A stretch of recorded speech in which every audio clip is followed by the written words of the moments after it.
Welcome to the Cabral Concept, where board-certified naturopath and integrative health practitioner Dr. Stephen Cabral shares how he was diagnosed at the age of 17 with a life-altering illness and given no hope for recovery. It was only after studying and traveling all over the world did he discover how to combine ancient Ayurvedic healing practices with state-of-the-art naturopathic and functional medicine to fully rebalance the body and re-energize it with life. It's time to discover how to get well, lose weight, and finally feel alive again. And now, here's your host, Dr. Stephen Cabral. Hi, everyone, and welcome back. We're here today with a brand new start to the week, a brand new week of Cabral Concepts. Really glad to have you with me here today on this Mindset and Motivation Monday, episode 1977 of the Cabral Concept podcast. And the topic of the day is taking you through 7 life-changing, life-transforming questions that I really want you to sit down, take the time to ask yourself. So if you're listening to this podcast right now, give it a once over, give it a listen through.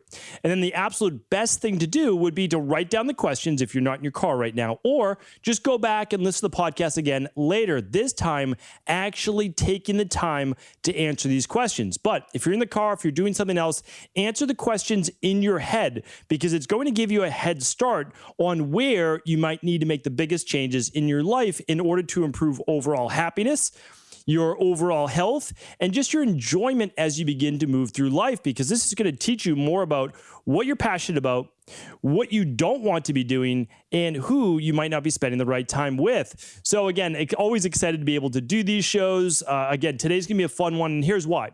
One of the reasons why I believe it is just when I begin to go through this material, I really feel like as I'm looking at it myself and I'm deciding on what I really want to talk about to all of us, our community, I look at posts that I know will make me a better person, that will transform me in a better way, that will at the end of my life leave me with less regrets. And the thing is, you get to fix those things now if you think about the end, right?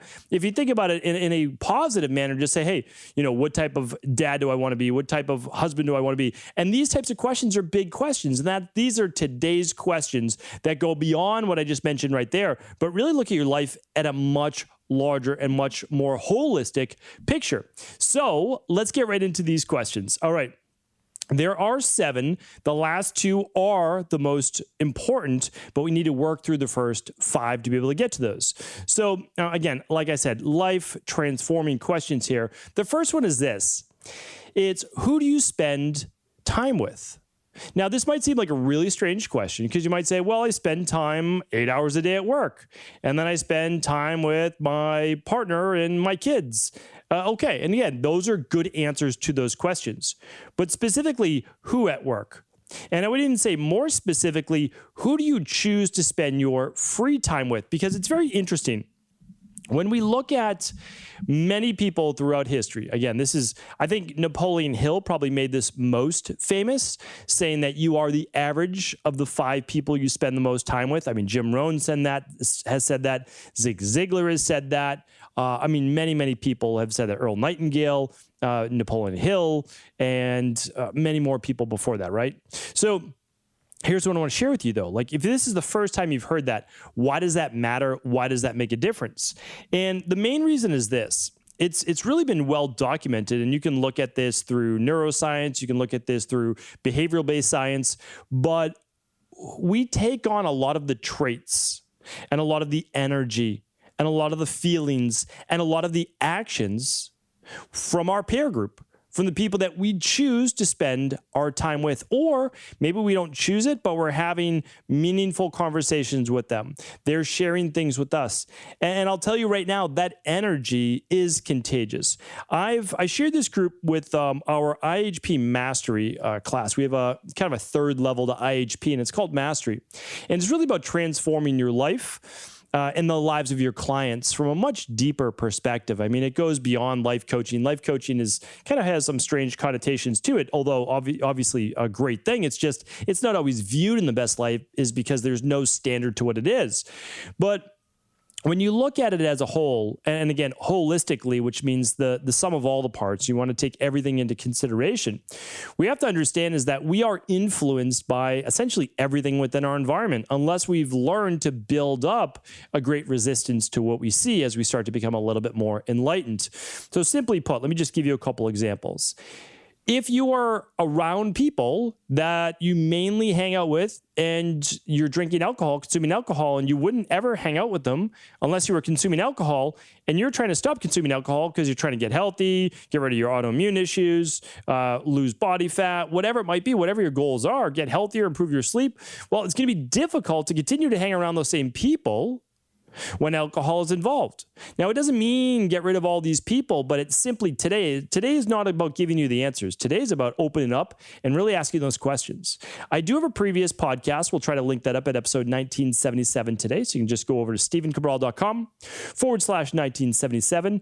And I have an older podcast, and it's about taking a sabbatical for about 3 weeks or so, up to 6 weeks, from certain friends and family. Those people that you might need to take a break from, not permanently, you love them, right? You want to be friends with them. You want, them to be a part of your family, but you might need a little break as you begin to work on you. I'm going to link up that show for you here today. But think about it, good or bad. I've made huge strides and breakthroughs in life when I started hanging around groups of people that helped me transform my health, body transformation, no doubt about it. You hang around people who love to exercise, who love to work out, who love to eat well. It's contagious. You want to do more of the same, right? Because they're going to check in on you. Hey, did you go to the gym this week? No, I missed it. And they're going to give you a hard time in a good way, if they're good friends, part of that peer group, or you just won't fit in and you want to fit into something healthy, right? So at the same token, you don't want to fit into something that's unhealthy for you. So just think about it. All right, the second question is the bad experience a challenge in your life within your control? Something to ask yourself, because sometimes it's not. So sometimes we get overly concerned, overly worried about things that may happen in the future that aren't even currently happening, that you are worried about and also aren't in your control. So, for example, a good one is this, and this I've never really shared this story, but this is kind of a funny one, and it's lighthearted. Again, there's much more challenging ones than this. But many years ago, when my wife and I were getting married, one of the things that you hope for on your wedding day, if it's an outdoor wedding, ours was an outdoor wedding, you hope that it's good weather. Okay, ours just happened to be torrential downpours, not rain, torrential downpours the whole day before, and essentially up to about 5 minutes before my wife and I were ready to walk out for our wedding ceremony. And long story short, it ended up being a beautiful but hot and humid day. But it was a great nonetheless. But all of family, people are praying that the rain stops, and it did. Ultimately, we delayed the ceremony just a bit, and we were able to have that ceremony outside. But at the same time, again, this is lighthearted. But people are worrying about 6 months in advance. Will this happen? Will that not happen? The weather is difficult to control. You can control things like a job promotion. You can control things like losing weight. You can control things. You can control to your degree, right? So you're going to work your hardest, but you can't worry about that end decision. You set your mind to it. You visualize it. You take action. You believe. And then after that, not as much in your control. But you have to believe that good is going to happen, or potentially something even better in its own way. So just ask yourself, is what you were worried about even within your control? And if it's not, then you have to have faith that you'll make it through. The third one is this. What does your ideal day look like? I love this one. By the way, these questions, not all of them, but these questions for the most part are from Stoicism. And the Daily Stoic is a group online too on Instagram that I do like to follow as well, just for these types of quotes, because they make me stop and think. And again, this is Stoicism that has been written about now for hundreds of years, potentially thousands of years. And so when we look at this question, what does your ideal day look like? I ask this to everyone that I do mastery with, and here's why. A lot of people are upset about their days, right? They're unhappy at work. They're unhappy with their body. They're unhappy with their health. They're unhappy with their family. Things aren't going well. And I get it because I've been there. I was there for a lot of years, right? And the problem is this. I asked them, well, what would a great day look like? And when I ask them that, they're completely caught off guard. Typically, there's a strong 30 seconds of silence because they've never thought about it. If you don't know what your ideal day looks like, you don't know what you're working towards. So you're simply going through the motions of one bad day after another, right? If you don't know what a great relationship looks like, what are you working towards? If you don't know what great health looks like, your perfect body, not the perfect body, yours, for you. Spirituality, right? Your ideal career, not somebody else's, not mine, right? Not your friends. What does the ideal day look for you? And then again, superimpose that for any topic you'd like. Relationship, right? People are like, I just can't find the right relationship. Or, my partner and I are having a lot of difficulties, you might say. Okay, well, what would it look like if you weren't? How would things be going if it were ideal? Now you have something to work towards, and you can even have that discussion with your partner. Number 4 is this. Question number 4 is, what am I missing by choosing to worry or be afraid? So I look at this a little bit different. And again, I have the pleasure of working with kind of both sides of the equation. I work with thousands and thousands of private health clients every year with our EqualLife team. And then I work with thousands of our integrative health practitioners. So I kind of get to see it from both sides, the practitioner side and the private wellness client side. And a lot of times people are making situations worse than they are, and they're holding themselves back from being great. I just want to repeat that one more time. People are oftentimes visualizing circumstances worse than they are and holding them back from truly being great. So if you think about it, like maybe you are having a difficult time in your relationship. We'll just stick with that topic here for today. So you're having a difficult time, but at the same time, you might be like, well, the difficulty is really with this one area. Every other area might be great, but you have a sticking point on one particular area in your relationship. So because of that, you view the whole relationship as not working when it's one particular area, right? But that one particular area, by also not addressing it necessarily with your partner or spouse, could be holding you back from a greater experience. And just overcoming that one obstacle could allow you to move forward and have a happy, flourishing relationship. And even if you talk about it and you disagree, can you disagree amicably and just say, listen, we're going to have to agree to disagree on this one. It's okay. We still love each other. Let's move on. That's it. You can have differences and still be in a great relationship. That's a big part of it. So just think about it. What are you missing out on by being worried, afraid, or making a big deal out of something that maybe doesn't need to be as big of a deal? If anything pops in your mind, write it down. Number 5 is this, before we get to those last two. What is the most important thing? I love this question. It goes back to the ideal day. If you don't know what success looks like, it's impossible to hit it. You have no target. You'll never be successful in anything. And I don't say that negatively. I say that because I want you to be successful. So in order for you to be successful, you have to have a target. You have to have a goal. I would love you to go back and listen to my podcast on SMART goal setting. We'll try to link that up today at episode 1977, StephenCabral.com/1977. All right. Really important. So I realized a long time ago, many, many years ago, I love what I do for work. Love what I do. I really do. I joke around a lot and say, like, there's only 2 things that I do. It's my family and my work, right? I mean, I do other things as well. Like, I love to exercise. I love practicing archery. I love going on hikes, walking, all these different types of things. But, I'm all in on my work. And I have been for a long time now, about 25 years, 20 years or so full time. So when we look at that, we say, okay, like that to me is my most important thing. I love what I do. I love learning and I love teaching, right? I mean, you have to love what you do to put out a daily podcast. I love what I do. I love to teach, right? But I love my family as well. My 2 daughters, I know, and I say this all the time, I have a finite period of time to make sure that I'm their dad. I know I'll always be their dad, but I have a finite period of time to hopefully influence them in a more positive direction until they're 18 years old, or maybe till 13 years old or 14 years old. But I'll never stop trying, of course. But so when I realized that, I like, oh, well, these 2 things are in conflict.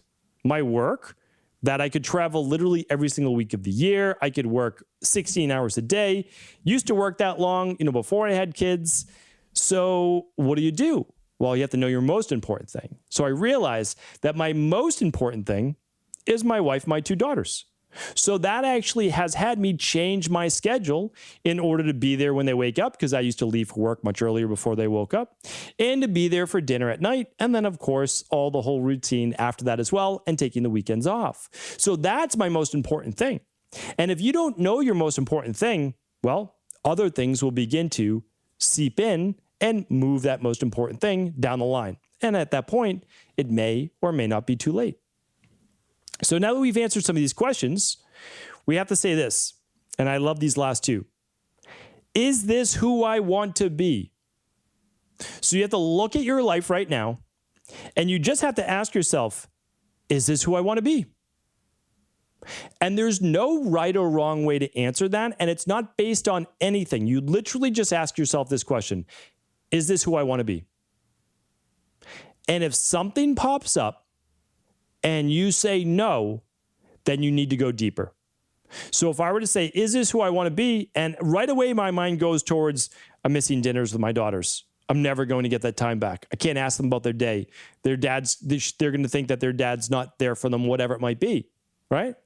Then I would say no, right? I would have to say no. And that's come up before. I mean, I've gotten asked to speak at, and I'm very fortunate, right? Very fortunate, very grateful that I get to be asked to speak at different events and travel all over the country and all over the world. Last year I was in Australia and I was in Germany and I was speaking at events and I was all over the United States and it was great. But that was before, obviously, the pandemic. The pandemic, I realize even more so that although I drastically cut down my travel, and actually I took my daughters to Germany and took my daughters and of course wife to Australia, that I needed to make sure that I always keep the most important thing. And so when I answer this, is this who I want to be? I couldn't say yes maybe 10 years ago, but I can say yes now. And so that's why you have time to change. And the last question is this, and I just kind of led to that. The last question is this: will you do anything about it? And that's a tough question as well. Really tough. Remember, this isn't always an easy podcast. Is this who I want to be? And if the answer is no, am I willing to change? And I hope that the answer is yes. I know it may not be easy because you might say, I don't know what to do next. I'm not going to give you the answers as to what to do next. Those are on previous Mindset and Motivation Mondays.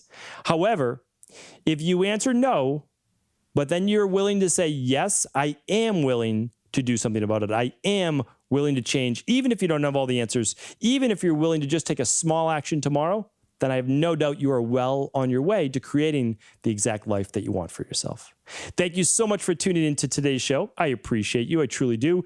Thank you for all the subscribes. We appreciate that over the past couple of weeks, getting back all of our subscribers after iTunes dropped them all. So if you could subscribe, that would be great. If you'd leave a review, of course, that would be very kind as well. Thank you so much. Have an amazing day. Really appreciate you tuning into the show today. And as a valued listener, I want to make sure that you know over at Equalife, we are giving away 500 bottles this week of our gluten and dairy support. This is one of our most popular enzymes, especially this time of the year, where you might be eating a little bit extra gluten or a little bit of dairy on those flex meals or cheat meals. And you want an enzyme that's going to help you break down those foods to a greater degree so that you get less or none of the bloating, gas, or distension that might come along with eating those foods.